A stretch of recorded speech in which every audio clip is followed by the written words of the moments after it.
Você com certeza já deve ter tido dúvida na hora de escolher a melhor medicação para entubar o seu paciente na emergência. Etomidato, midazolam, ketamina, rocurônio, é tanta medicação que acaba deixando a gente confuso. E hoje, nesse vídeo, eu vou esclarecer de uma vez todas as dúvidas em relação às medicações para intubação em sequência rápida. Então, sem mais delongas, bora pro vídeo que eu tenho certeza que a partir de hoje você nunca mais vai ter dúvidas na hora de intubar o seu paciente.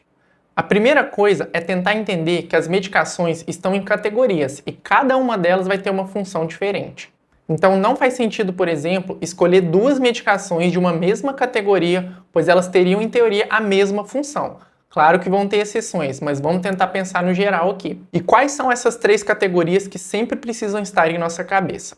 Analgesia, indução e bloqueio neuromuscular. A analgesia não tem dúvidas, o próprio nome já diz. O objetivo aqui vai ser tirar a dor do paciente. Usaremos analgesia em toda intubação? Nem sempre. Isso tem mudado cada vez mais, mas é um tema para a gente discutir em outro vídeo separadamente. Mas tenham em mente que, quando formos usar analgesia, a medicação mais usada vai acabar sendo o fentanil.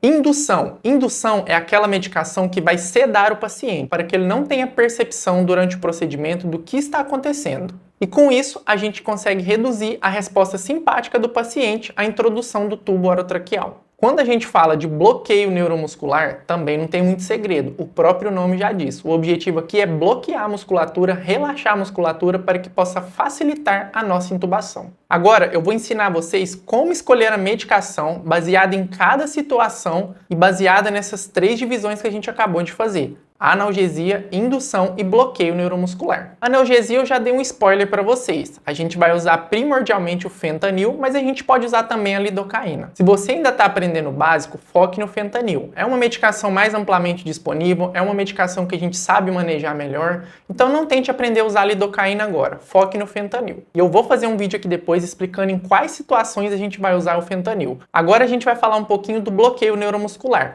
Lembrando que a medicação não é feita nessa ordem que eu estou passando para vocês. A gente vai fazer analgesia, indução e depois bloqueio neuromuscular. Mas eu vou deixar a indução por último, porque é nela que a gente tem geralmente as maiores dúvidas por ter uma maior gama de medicações disponíveis. Então, quando a gente fala de bloqueio neuromuscular, a nossa carta na manga aqui vai ser a succinilcolina. Pode-se dizer que mais de 90% das intubações, ela vai ser a nossa primeira escolha. E por que essa escolha? Eu vou explicar para vocês. Quando a gente está pensando em bloqueio neuromuscular, tem duas coisas que a gente tem que prestar atenção.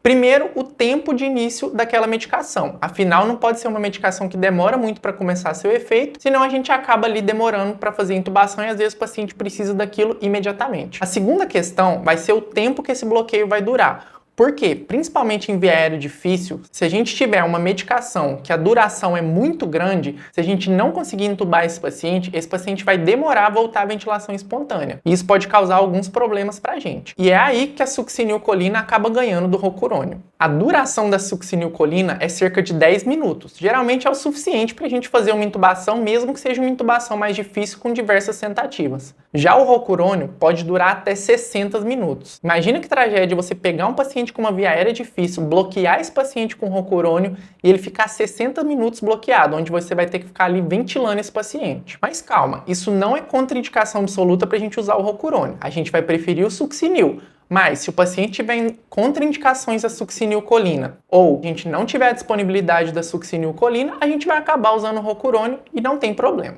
Agora, vamos falar um pouquinho da indução, que aqui é onde surge a maior dúvida, por conta da quantidade de medicações disponíveis. Os principais que a gente vai usar vai ser etomidato, midazolam, propofol ou ketamina. O etomidato acaba sendo o nosso queridinho, não tem jeito. É uma medicação extremamente cardioestável e por isso acaba saindo na frente das outras medicações.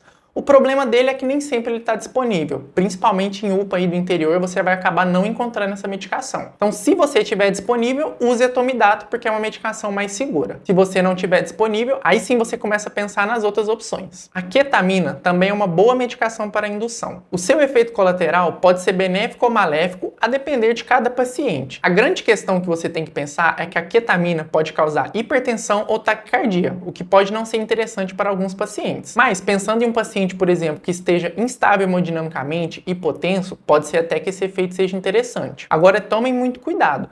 Apesar do etomidato ser cardioestável e, em teoria, a ketamina induzir taquicardia e hipertensão, estudos que compararam as duas mostraram que ketamina apresentam maior taxas de hipotensão pós-intubação. Então, ainda assim, o etomidato é uma medicação melhor. Agora, a gente tem duas outras medicações que têm um perfil mais cardiodepressor. São elas o Propofol e o Midazolam. Então, como eu acabei de dizer, essas medicações são extremamente cardiodepressoras. Então, temos que tomar muito cuidado naquele paciente que ou já está chocado ou está com a PAM muito limítrofe. A maior diferença entre as duas aqui é que o Propofol tem um tempo de ação mais curto, enquanto o Midazolam acaba apresentando um tempo de ação mais prolongado. E olha, eu sei que Midazolam vai acabar sendo a medicação mais disponível nos plantões por aí, mas tomem muito cuidado ao usar Midazolam, porque é uma medicação que está muito associada à hipotensão e até PCR pós-intubação. Então só use se o Midazolam for a única medicação disponível no seu serviço. Agora, chegou aquele momento de entregar para vocês aquela combinação carta na manga, ou seja, aquela combinação que você vai usar na maioria das suas intubações sem ter grandes problemas. Se deu aquele branco na hora de tudo que eu falei aqui, tenha sempre com você a combinação dessas 3 medicações, vai servir para a maioria dos pacientes. Mas antes, não esquece de apertar aqui em inscrever-se para você receber as notificações dos nossos próximos vídeos. Então lembrando que se for um paciente que tem indicação de fazer analgesia, a gente vai fazer analgesia, indução e bloqueio neuromuscular. E se for para escolher uma combinação perfeita, a gente vai escolher fentanil,